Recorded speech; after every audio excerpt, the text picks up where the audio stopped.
Ladies and gentlemen, a huge welcome to our latest edition of Property TV. My name's Andrew Reibelt from Realway Property Consultants.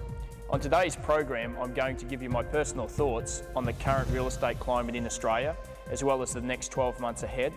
But before we go into that, here's Kevin Turner with the very latest in property news.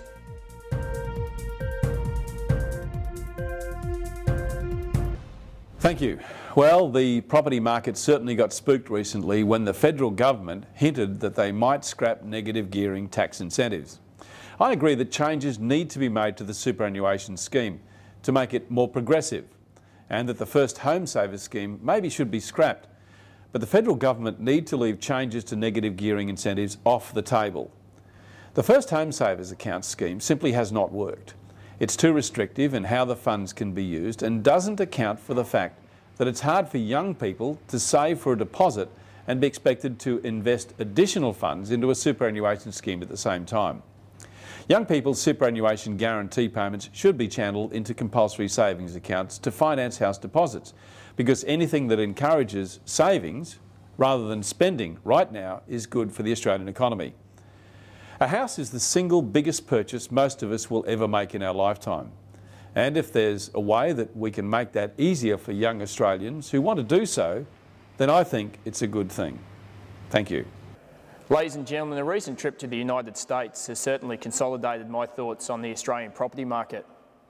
None the least was the overabundance of vacant properties over there.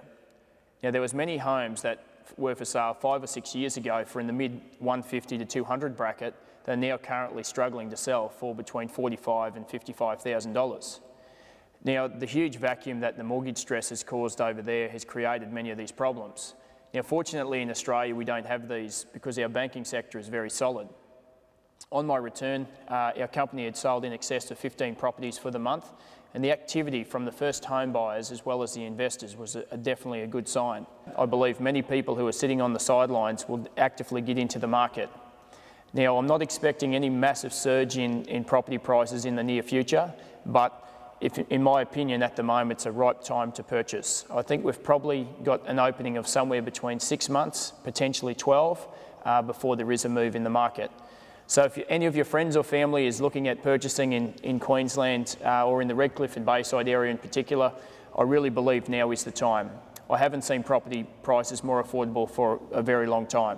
And now to this month's feature property.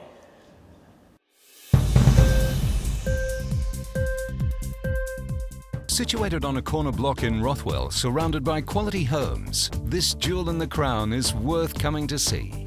The well-appointed kitchen is centrally located and can service the whole house, with full windows off the kitchen dining area and entry out to the undercover patio. You will be mesmerised by the garden that's before you. Brilliantly designed and established with everyone's taste in mind, you will find yourself in your very own secret garden. For any further information on that property or any other homes that we may have, please visit our website, redclife.com.au, or give us a call on 3883 9999, or just drop into our office on Victoria Avenue at Woody Point. Until next time, bye for now.